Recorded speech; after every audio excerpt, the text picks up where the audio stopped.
When people talk about esports and even kind of describe some of the history of it, like key moments where it broke through to bigger successes or flirted with the mainstream or the streaming revolution or changing to modern games like League of Legends, one of the things they never tend to address really is the roots of esports and a very particular perspective on the roots, which is that the roots of esports are actually in very hardcore esports games played by the most hardcore players, the best ones. So if we want to look at what esports is, and we have to look at these roots and see how it grew from those. So the games that it started out with, the three big games early on in esports history was Quake. And by Quake, I really mean the Quake series, like Quake, Quake 2, Quake 3. And then we've got StarCraft Brood War, which is the expansion for StarCraft, the original StarCraft, which came out in like 1997 or something. But the expansion is the one that really caught on. And then Counter-Strike, the original Counter-Strike that started as a beta, it was just a mod, and then Valve actually picked it up as an official game, and then it became a retail game, and it lasted obviously like over 10 years in terms of competition, and was even though it had CS Source, which is like a sequel, it wasn't replaced fully really by CSGO until like 2012 when CSGO came out. So these were the three original hardcore games that built the scene up, that became esports basically. Now, first and foremost, an important thing to note, basically, an important quality of esports history is that there really was no esports really early on. This term wasn't used for the first few years. Even when it first came into the vernacular of people in esports, it was more like it was a choice. Like some people used esports, some people called it competitive gaming, or what else would they call it? Competitive gaming, professional gaming. These tended to be the terms. Now, there's an obvious reason as to why esports is a preferable term to a degree, because unfortunately, when you say gaming in America, a lot of people, that immediately makes people think of gaming means gambling. It means like gaming commissions, like Nevada, and all this sort of things. And obviously, gaming is regulated in America and is illegal in many states in terms of gambling. So saying that it's about gaming is only going to possibly make it cause confusion with sponsors and with the general public when you try and describe what's going on here, and if you go into countries and say, oh, I'm a professional gamer, etc. So I can see why esports was leaned towards there, but actually originally it was a choice. Like, people weren't all immediately on this esports bandwagon. So back in the day, the reason why I make this distinction that there was no esports is because there was no collectivization of these games with each other. Like initially when it was Quake, and it was Quake 2, and it was Doom, and it was StarCraft Brood War, and even early on in some of the CS tournaments, some of these tournaments weren't by organizers that ran all the other games as well at the same tournament. It wasn't a tournament that had 3 or 4 different games there. It wasn't an organizer that also ran a Quake tournament, also ran a Brood War tournament. Some of these ones, especially in the case of Quake and the FPS games, early on, those were purely tournaments just for Quake. And some of them, yeah, the odd one might be held by the developer, and so they have their own reason for making it about Quake, but these other ones were just held by people who loved Quake, who had the organizing facilities to be able to make a tournament, such as if it was at a LAN party, you make a Quake tournament on the side, and then if you can get a sponsor involved, you have some prize money there, and people travel to the event, not because they're going to win tons of money. Maybe the best players think that. A couple of players might think, well, I'll go also because I can get some recoup, but you tend to go because you think you're really good, you want to compete in the tournament, and you want to see how good you are. Like, you want to go to this tournament to play this top Quake dealer, to see if you can beat him, to prove like, hey, I'm the best. Like online, I can play with him, I can compete with him. I think on LAN, I'd beat him. So it was mainly about playing the game for fun because you really liked it, and then also seeing who the best was. And so there didn't have to be this whole industry around it to make money back. And as a result, it wasn't esports. It was just competitive gaming. It was tournaments for Quake that just so happened good players are going to go, and if you offer prize money, better players, and whoever has the opportunity to get to that LAN, if he wants to win the money, he's going to go and then go there and try to prove he's the best as well. Now, what drew people into watching these games, because obviously there was no streaming revolution at the time, you could always watch games online to a degree. Like in Quake, you had Quizmo and Quake TV, which you could watch online, and then Counter-Strike obviously had Half-Life TV. The main reason to watch these games and to be able to was, first of all, like I've just mentioned, with those things, yeah, you have to have the game client to be able to watch those. So you already have to own the games. It's already people playing the game. So the main thing drawing them in, because obviously you can just go and play yourself instead of watching the game, right? If it's a fun game, is you want to see people that are really skilled. Now, actually, at the time, it wasn't even particularly about seeing people from your country or your region or any of that stuff, or supporting a team or whatever. It was just, hey, two of the best players are playing in a Quake tournament. A lot of the online tournaments are TDM in Quake, the online ones. So let's see who the best is, and let's see how good they are, and then to marvel at their skill. So again, it's all drawing back to the idea of high skill level and fun being connected to that, like being one of the best players, watching the best players, playing against the best players. It's always about this because, I mean, let's face it, yeah, it's fun to play the game. Some of these games were very fun, even if you weren't that good at them. But obviously, there is a thrill to be gotten in watching someone who's better than you, who can do things you can't possibly do, who you can maybe learn things from, and someone who you wish you were as good as in some sense. That's an aspect that you can understand. So a lot of the early days of esports was purely actually competing to see who the best is. Then money got involved beyond just like little sponsors and a little bit to recoup some travel expenses, or to see if it was a big prize to battle out, see who's the best. Because obviously there were some American tournaments like CPL, PGL, who at the time, yeah, there was tournaments where you could win like $10,000 for first place. These did exist, but that was only for the top guys. The prize money really dropped off as you went down. So then you got to this era where money got involved, as in the organizers now became like more esports, more than just doing like a tournament here, a tournament there. Now people like CPL were running like sometimes multiple games, or they were pumping lots of prize money into one game. So CPL in Quake 3 was pumping in like 40k first place and prize purses of over 100,000 for the whole field. So now you're getting more of an aspect. So now what's happening as money gets involved, interestingly, is very early on as the money gets involved, actually we get this bump to go to the new games. The newer editions of games, sequels, new games that are popular, start to get integrated in esports, sometimes at the expense of the other games where they get pushed out, especially if it's a sequel, it pushes out the game before it. Now, one of the obvious reasons to do this is to ride the wave of when a sequel comes out, people start playing it, because if you remember the cycle of PC games, especially back then, was still a single player cycle. I remember there was some stat years ago in an interview where one of the guys, I think it might have been the guy Hollishead or something for id Software, who made some kind of comment like only 10% of Quake 3 keys had ever been activated, as in to be able to play online, which is insane because to you or I, Quake 3 was even designed as a multiplayer game. It didn't have like a single player story mode. It only had single player playing with bots. And yet apparently most of the people who bought it never played with it online. So that was the process back then. Even though these were online games, they still sold for the single player. And since the developer made no money off esports, his whole aim was make a good single player game, which is going to sell. So for the first year, people mainly are buying the game. Then it drops off sales. And then the esports side was just tacked on. Like it's a fluke. It wasn't actually expected or planned for that the multiplayer side would take off more. And some of these games would last 10 years just on multiplayer, like with Brood War, where people probably aren't even really, well, very few people in like 2009 are going to be buying Brood War just to play the single player campaign. They're going to be buying it to play online.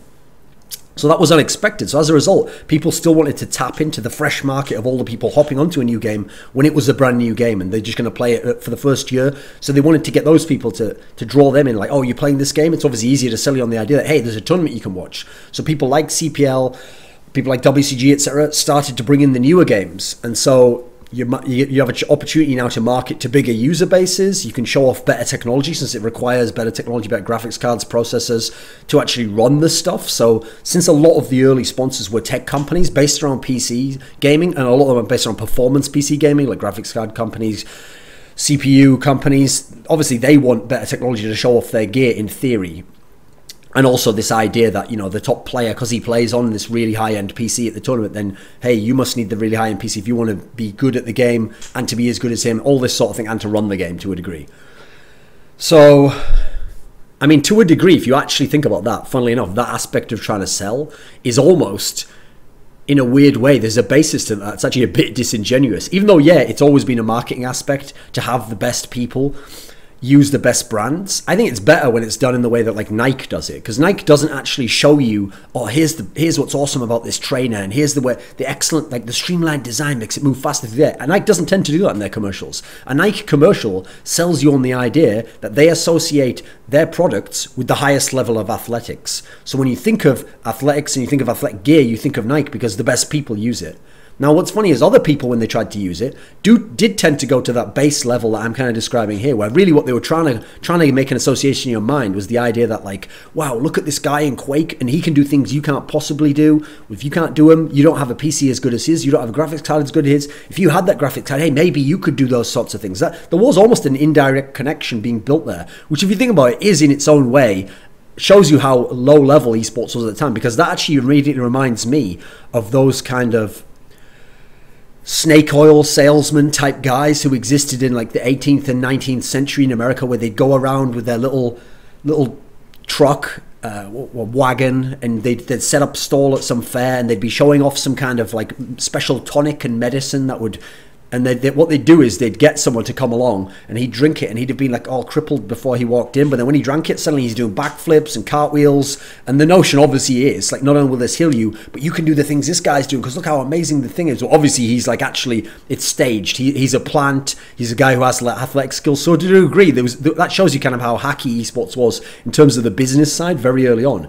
But as a result, the sort of people who were involved with that sort of thing, yeah, were willing to, from day one, sell out esports, sell out the hardcore games, in order for the idea of getting more sponsor money, getting more exposure among gamers in general, getting onto trying to ride the bandwagon of the new game. And so they would push out the games that even built their leagues, that were the only reason to go to these leagues and watch these leagues and playing them initially, was because we all love this game, these are the best players, and we all want to see how well they're going to do. That then became replaced with this money concept, and having bigger viewing figures, and having newspapers come and tell them, oh, this is going to be the next big sport in 10 years, this will be as big as NFL. All that sort of machine of money making, cynical machine of money making, got going during those years, the early 2000s. Pre-2000, it really was more a lot hardcore. It was just people who really liked to play the game, basically. There's no other reason to do it. Nobody was cynically playing Quake because they thought they'd make a lot of money out of it, even if they were one of the best players. No one was really doing it for that reason. They were really into the first Quake. Now, the second Quake is one of the games where it sort of began like this, because when the second Quake came out, it's still a single player game, lots of people bought it. Now tournaments started to switch to that more, even though a lot of the really good Quake players at the top level of the first Quake, they didn't want to switch to Quake 2, they didn't like it, it was slower, it had a lot more problems, it had the railgun, which seemed really overpowered and actually kind of to ruin the dynamic of the game. So why did people switch to Quake 2? Well, first of all, not everyone did. Actually, there was a total split at the time. A lot of people stayed in Quake World, Quake 1, the people who were really good at it. Then you got, because of the money and all the stuff surrounding Quake 2, yes, now people came up in Quake 2. There wasn't that much crossover, actually. Then a lot of people came up in Quake 2, and that became big. But here's the problem. Then Quake 2 became beloved amongst Quake 2 players, and they really liked what was going on there. So then Quake 3 came out. And the problem with Quake 3, people don't know this, it's the dirty secret of Quake 3, is that in the early days, none of the top pros at Quake 1 and Quake 2 liked Quake 3. They only moved to it because the CPL started offering these tournaments where they had like $40,000 for first place, and they were going to pay down to like 64th place where you'd get like $200. So yeah, these guys who were really good at Quake 1 and Quake 2 started playing Quake 3, and even if they didn't like it so much, some of them even openly said in interviews, people like Zen and Machiavelli, they didn't like it, but they could become top players in Quake 3, and they were very good. They already had the dual skills and the experience and the know-how of how to learn a dual game, so they moved over and they started playing cynically just for money. And so now even the players, some of them are playing cynically and are just doing it for money and just doing it for exposure. They're not doing it just for the love of the game and loving a hardcore game and how difficult it is and the purity of being brilliant at a game. That's not going on. Now, this didn't always happen. Like, for example, an interesting example where it didn't happen, actually, is over in Korea. Brood War had already been going with OSLs, etc. from like 2000. They started to have them then. They really got going in like 2000, 2001. They started to get big. So when Warcraft 3 came out, which is the next game by Blizzard, another RTS game, and a lot of people had played a Warcraft 2, obviously years before in the 90s. Actually, it never took over from Brood War. Brood War remained, and Brood War even survived up into the StarCraft 2 era. Up into 2012, it was still being played as a big game in Korea. Now, part of the reason, there are other factors. Like, first of all, it just wasn't the same phenomenon in Korea. There's an amazing outlier aspect to how Brood War took off in Korea that requires a lot of cultural aspects and understandings, which is better saved for another video and has been described in many articles before. But basically, they did have initial leagues, but first of all, it wasn't as popular anyway. And then secondly, they already had a professional thing built around it, with money being invested in it, with big tournaments, with tons of people playing the game. So at that point, there actually was no reason, compared to some of the Western regions, to change from Brood War and kind of kill the golden goose and mess with a sure thing. And then also there were these other unfortunate situations early on where there was some sort of match fixing went on in some Korean league.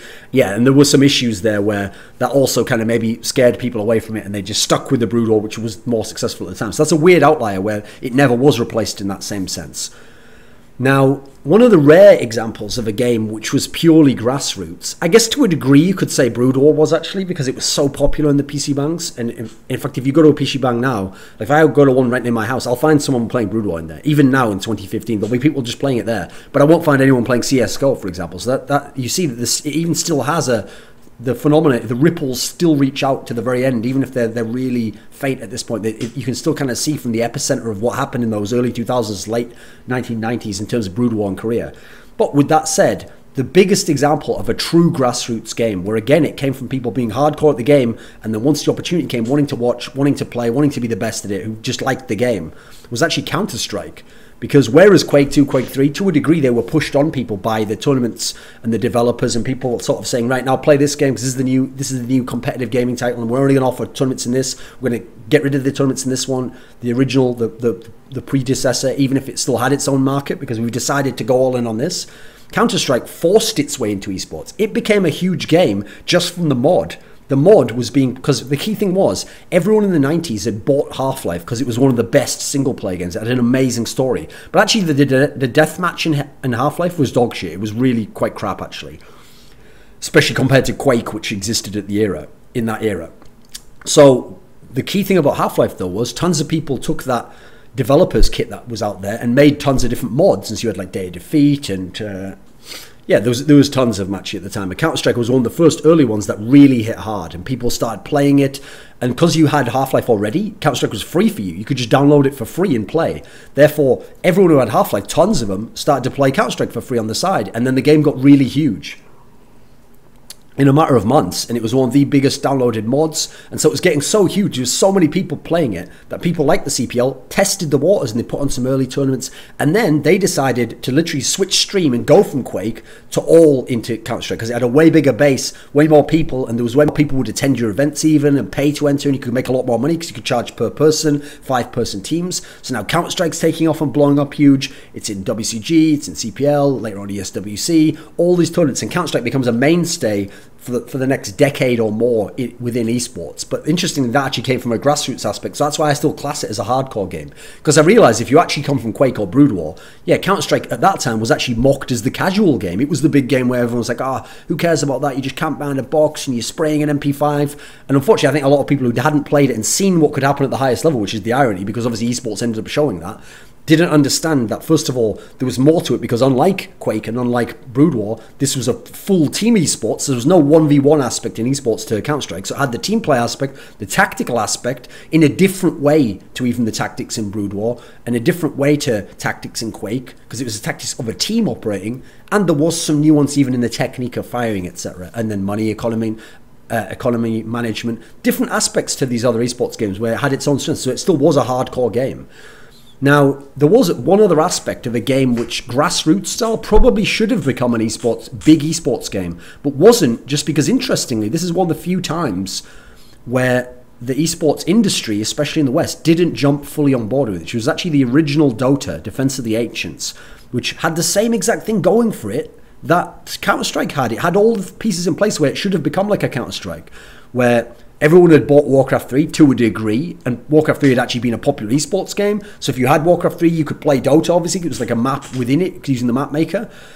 Tons of people in China played it. Lots of people actually played it in Europe, but the thing is, they played it just as their fun game when they were messing around with friends. They didn't play it in such a hardcore way. And by the way, I'm not talking about the top pros, I'm talking about the average person. So the average person didn't think of it as an esport as much. Yeah, there was lots of pros playing it, and there was lots of smaller lands in Asia, etc., and just smaller lands. And people like SK had teams, but it was never at the scale and the level of Counter-Strike in terms of the big game. Now, maybe part of that's because, yeah, Warcraft 3 was a long time ago, and so actually it didn't fulfill any of the criteria of a newer game of like a growing user base or tech relevancy, since obviously you didn't need that great a PC to run it. And yeah, people just missed out. They didn't understand that a MOBA, obviously, I mean, people get mad when you say MOBA. MOBA arts, whatever you want to call it, could be this big a game. It just seemed like too casual in a weird way. So that's one of the few ones where it never really did take off. Obviously, it took until League of Legends, then Horn, then Dota 2, all these games before it really ever did become something huge. Now, what's interesting is when you talk about this hardcore route, the reason why I stress it is because that's the thing. Nowadays, when people even have adopted this cynical paradigm of thinking like, oh, well, you know, the reason why people aren't good at this game, or there aren't enough good players from country X, is because the opportunities aren't there. Like, you don't win enough money, and also you don't have enough practice opportunities, and this person from another country has like team houses and all. When they make all these excuses, it makes it sound as though the person who's starting out playing the game and becomes good at it then thinks to himself, right, well, I could quit right now if there's not good enough money and practice conditions and enough tournaments for me and opportunities for me to come. That's not what it's based around. That's never what it was about. These people playing Quake in the early days, a lot of them didn't even make that much money. Some of them might have made 10,000 in a whole career, and they might have been like a top 8 player. If you want a kind of metaphor or analogy for this, an analog for it within another aspect of culture, there's a great documentary called Ecstasy of Order, The Tetris Masters, that came out in 2011. And this is a documentary which follows this guy who's been around Tetris and has been around arcade gaming his whole life, basically. And he knows that Tetris is a phenomenon itself within gaming. And so he wants to get together some of the greatest Tetris players, mainly in America, and have kind of like a world championship, like a one-off tournament where they all battle against each other. Obviously, it's a 1v1 game, so you're trying to beat each other's score, and see who's the best, like who would be the best in a big competition like this. And obviously, and here's the thing, he's using the original NES, Nintendo Entertainment System version of Tetris, which came out in like, I think it was 1989. So people have been playing this, some of the people in the documentary even, for like 20 years. So they've had a lot of time playing it. Now, because of that, first of all, I don't think there's even any prize money for winning this competition. People are playing this game now for fun and the nature of competition, trying to beat it, trying to best themselves, trying to develop their human potential within this one narrow field of the game of Tetris, and the way their minds work and their speed and their understanding and the flow state of being able to get all the blocks and get enough Tetris. Now, in terms of the competition as well, you're only going to compete in this, it's not going to be a career, it's purely because you want that pure nature of competition, to battle against people, test your own mettle, see how good you can be, see what you can replicate, see if you can better yourself from what you did last time, what was your best result.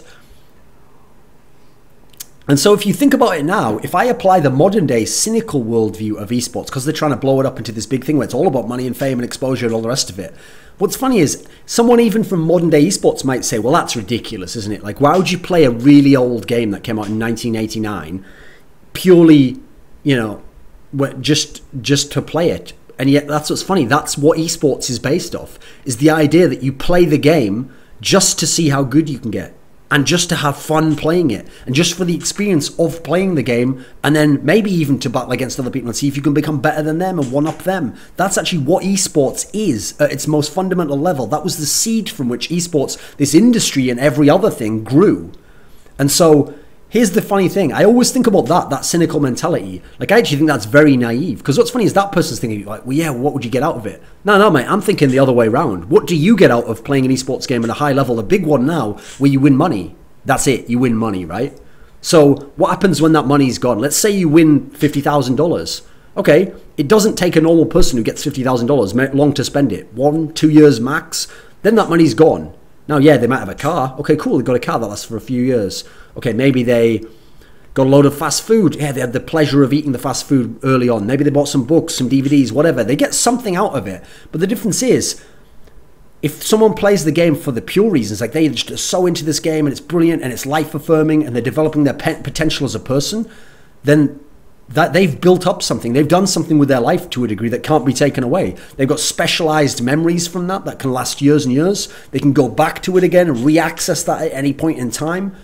I mean, there is something more to this. There's something actually, in a way, kind of tangible, even though it seems like an intangible about the game that you can't quite put your finger on sometimes.